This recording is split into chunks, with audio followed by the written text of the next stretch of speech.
Tere tulemast tagasi minu kanalile. Mina olen Liisa ja täna on meil käsil üks ajalooteemaline video. Ma tunnen, et nüüd kui sügis hakkab tulema, siis ma lausa pulbitsen nendest põnevatest ideedest, et ise rohkem ajalooteemadel sukelduda sügavuti ja teieni selliseid pisut huvitavamas võtmes teemasid siis ka tuua. Ja tänase teema üle ma lasin teil otsustada Instagramis ja teie valikuks oli Versailles lossi räpased saladused. See teema on loomulikult mulle väga hingelähedane, sest et kuninglikud pered ja lossid ja selline 17.–18. sajand, see on lihtsalt minu tassiketeed. Nii et seda videot kokku panna oli väga-väga põnev minu jaoks ja ma loodan, et see teema on ka teie jaoks väga-väga põnev. Versailles loss Prantsusmaal on üks maailma kuulsamaid losse. Ta on tuntud oma grandioosse disaini poolest ja üheks tema võtmenumbriks on hiigelsuur, hooldatud imekaunis aed, mida külastavad inimesed üle kogu maailma. Aga lossi hiilgus ei ole tegelikult alati olnud see, mis ta on tänapäeval. Olgugi, et Versailles loss on hiilguse ja jõukuse kehastus, on lossi seinte vahel peidus nii mõnigi ajastukohane, räpane ja üllatav saladus, millest täna rääkima hakkamegi. Võtame praegu põgusalt läbi Versailles ajaloo ja siis liigume edasi juba saladuste juurde. Versailles lossi lugu sai alguse juba aastal 1607, kui noor kuningas Louis XIII oli oma tavapärasel jahiretkel ja avastas metsatukast laane, millele ehitas pisikese jahihüti. Versailles asub Pariisist vaid 15 kilomeetri kaugusel ja oli tol ajal oma lopsakate metsade tõttu tuntud kui väga viljakas jahipaik. Metsloomad liikusid Versailles aladel üsna tihedalt, mistõttu oli see üks jahimeeste lemmikpaiku. Aastal 1631 otsustas Louis oma jahihütikest laiendama hakata ja kohe nii usinalt, et laiendusest saigi algus Versailles lossile. Aastal 1641 saatis kuningas Louis oma pojad Versaillesse rõugete epideemia eest pakku, sest palee, kus nad muidu resideerusid, Saint-Germain-en-Laye, oli langenud rõugete meelevalda. Järgnevate aastakümnete jooksul oligi üks poegadest, Louis XIV, just see, kelle käe all lisandus paleele väga palju ka tänasel päeval tuntud tiibu. Ta valitses Prantsusmaad lausa 72 aastat ja muutis selle aja jooksul palee Prantsuse valitsuse põhiliseks asukohaks. Tema käe all saavutaski loss oma tänapäevase suurejoonelisuse. Iiletäpi lisamiseks konstrueeriti lossi esisesse aeda tohutult suured ja keerukad veeatraktsioonid, mille joad purskasid kõrgele taevasse. Ja arvestades, et tegemist oli 18. sajandiga, ei olnud nende konstruktsioonide torustik üldse mitte lihtsamate killast. Aeda kaunistasid pikad ja looklevad kanalid, milles kasutati isegi Veneetsialt kingiks saadud kondleid. Kui Louis XIV aga 1715. aastal suri, jäi Versailles üsna pikaks ajaks hooletusse. Ainuke asi, mida iga 2 nädala tagant sisse lülitati, oli suur purskkaev, et selle torustik ikka töös hoida.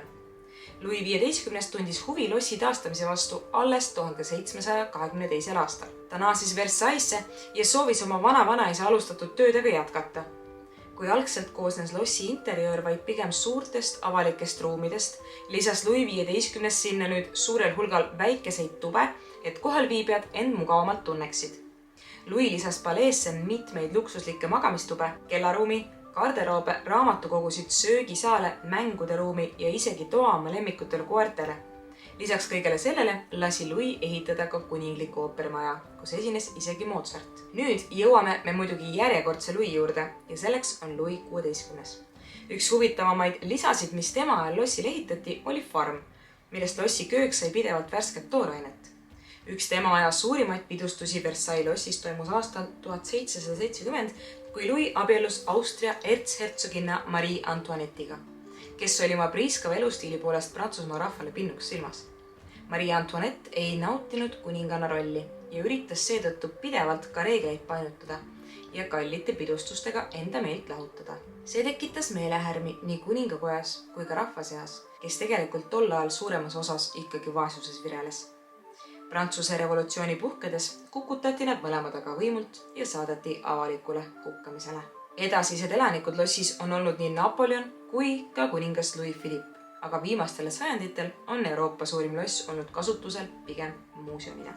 Nüüd, kui kiire ajalootund lossi elanike kohta on läbi, vaatame, mis seal siis õigupoolest toimus. Igal ajastul, mis lossist läbi käis, oli oma arusaam puhtusest ja üsna pikalt peeti inimest puhtaks, kui ta hingeõhk oli enam-vähem ja jalad olid puhtad. Näiteks legendi järgi kasutas Louis XIV oma elu jooksul vanni vaid ühe korra. Tol ajal ei olnud kodudes eraldiseisva ruumina sellist ruumi nagu vannituba ja kui sa tahtsid ennast pesta, tuli selleks üldiselt rakendada mõnda veekogu. Kuninglik perekond muidugi seda varianti kasutama ei pidanud, sest nende jaoks oli olemas ka see variant, et ratastel vann lihtsalt toodi nende tuppa ja nad said end siiski privaatselt pesta. Iseasi, kas nad seda teha tahtsid. Samuti oli meeste jaoks ligipääsetav tänapäevases mõistes justkui spa, kus mehed said kokku, arutasid maailma asju, poliitikat ja oma armukesi. Nii et kokkuvõttes võib arvata, et eks Louis XIV ikka pesi end vähemalt mõned korrad rohkem kui legendi järgi arvatakse. Hügieeniprobleemi algallikaks oli tegelikult asjaolu, et inimesed ei näinud vee ja hea hügieeni vahel võrdusmärki. Arvati, et vesi kannab edasi kõiksuguseid haiguseid ja baktereid, mis oli ka tegelikult mõnevõrra tõsi, aga pigem vaid juhul, kui sa seda vett jõid.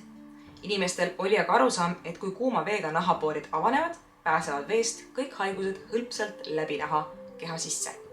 Selles suhtes tuleb neist muidugi aru saada, et kui tol ajal tabas inimkonda mõni epideemia, oli selleks siis katk või rõuged või midagi muud, oli sul üsna väike tõenäosus ellu jääda.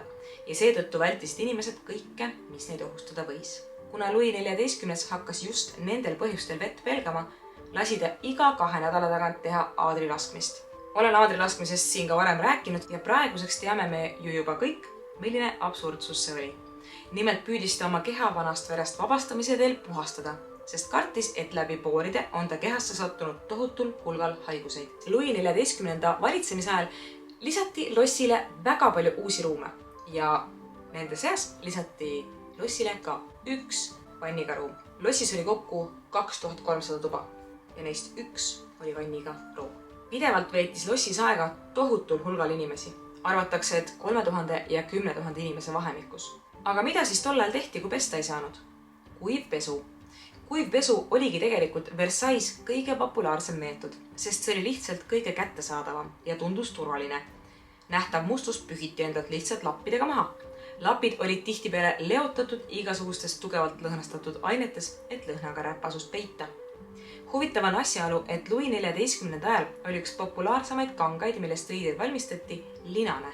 Linane materjal, mis on näiliselt nii lihtne ja eestlaste jaoks sümboliseerib tihtipeale just talupojalikku ja rahvalikku riietust, oli kuningakojas ülim puhtuse sümbol. Kui enda pesemine ei olnud eriti trendikas, siis riiete vahetamine mitu korda päevas aitas pisutki hügieeni hoidmisele kaasa. Eks inimesed higistasid ju tol ajal täpselt samamoodi nagu praegugi, eriti veel arvestades seda tohutut riiete kihti, mis neil pidevalt seljas oli, aga ühtegi deodoranti neil ju osta polnud võimalik. Siin tuligi appi lihtsalt pidev riiete vahetamine. Lisaks kasutati meeletus koguses parfüüme ja lõhnevate taimedega täidetud kotikesi, mida sai kihiti riiete vahele peita. Kui me nüüd püüame ette kujutada, et lossis viibib korraga näiteks 7000 inimest, see parfüümide, higi ja räpasuses segunemine tundub lihtsalt jube. Aga ega räpasus ei ilmnenud ju ainult kehvasti lõhnamises. Inimestel oli pesematuse tagajärjel juuksed mustad ja kohutavate koostisainetega jumestustoodete kasutamisest nägudel haavandid. Tol ajal kasutasid jumestustooteid nii naised kui ka mehed ja enda haavade peitmiseks hakati lisaks niisama iluefektina näole joonistama võlts sünnimärke. Oli täiesti tavaline, et palees hõljuvad ringi graatsilistes kleitides daamid, ligi 20 sünnimärki näole joonistatud. Et juuksed ja parukad läksid ju ajapikku tohutult räpaseks, puderdati ka need aina jälle ja jälle puudrihunnikuga üle, mis toimis põhimõtteliselt samamoodi nagu tänapäeval kuiv šampoon. Kõik need ained imbusid aga higistamise ja mittepesemise toel nahast vaikselt läbi ja põhjustasid omakorda tohutuid tervisekomplikatsioone. Liikudes nüüd hügieeni ja ülerahvastatuse teemal edasi, siis on ju üsna loogiline, et kui lossis ei ole ühtegi vannituba, ei ole seal ka väga hästi läbimõeldud tualettruumide süsteem. Jah, kuningale olid loodud üsna mugavad tingimused. Põhimõtteliselt aukudega tugitoolid, mis olid kaetud pehmendustega, et kuningas ka pikemat aega lausa külaliste ees istudes end mugavalt kergitada saaks. Aga enne 18. sajandit koosnes tualetisüsteem suuremal määral siiski potikestest, mis asusid voodite all. Igal hommikul käisid teenijad neid tühjendamas ja tühjendati ei kuhugi mujale kui lihtsalt lossi akendest suure kaarega välja. nii et kui me kujutame nüüd ette pilti, lossis toimusid kogu aeg grandioossed peod. Lossi ette saabub kaarikus uhkes kleidis daam, kes heidab pilgu lossi seinale ja näeb seal mida? Sadade ja sadade tühjendatud ööpottide sisusid. Eriti hulluks läksid asjad aga peale seda, kui kuningas määras osad lossi siseseinad kasutamiskõlbulikuks justkui pissuaarid.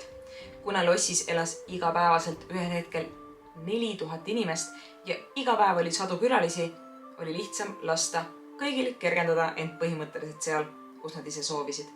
Naiste jaoks oli see muidugi keerukam ja nemad kandsid kaasas ööpotikesi, aga mehed tundsid end lõpuks vabalt, põhimõtteliselt ükskõik, kus koridoris nad vähegi olid. Ma arvan, et meil ei ole isegi võimalik ette kujutada seda lehka, mis nendes koridorides valitseda võis. Ja kui see toimus kuninglikus palees, siis mis veel linnatänavatel toimuda võis. Kogu selle õudusega palee seinte vahel võitlesid igapäevaselt sajad ja sajad koristajad, kes muudkui käisid ja nühkisid seinu ja põrandaid. Marie Antoinette kurtis pidevalt, et kuna ta peab ennast hügieeni säilitamiseks ülemäära lõhnastama, tahab ta oma tuppa sisenedes kohe avada akna, et lõhnapilves paremini funktsioneerida. Küll aga ei saa ta seda teha, sest akna avanemisel tungib palee välisosas tuppa kohutav lehk.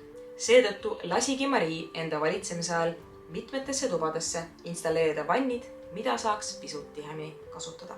Kui me nüüd siit hügieeni teemast välja astume ja liigume pisut teistel teemadel edasi, siis Versailles lossil on veel peidus nii mõnigi põnev saladus, mida ta on aastasadu endaga hoidnud. On ju teada-tuntud fakt, et ega kuningad ei piirdunud kunagi vaid ühe naisega. Kuninga käes oli kogu riigi võim ja prestiiž, seega tükikest temast tahtsid saada nii mõnedki. Kuningad teadsid seda ja kasutasid enda hüveks ära. Seetõttu lokkaski kuningakodades konkreetselt prostitutsioon. Kuningatel oli kümneid, kui mitte sadu armukesi ja sama palju sohilapsigi. Kuna Versailles loss on loodud tiheda metsaasustusega kunagistele jahimaadele, oli see väga mugavaks peidupaigaks naistele, kes tulid kohale nii lähedalt kui kaugelt. Arvestades, et lossis elas tuhandeid inimesi, oli neil klientuuri küllaga.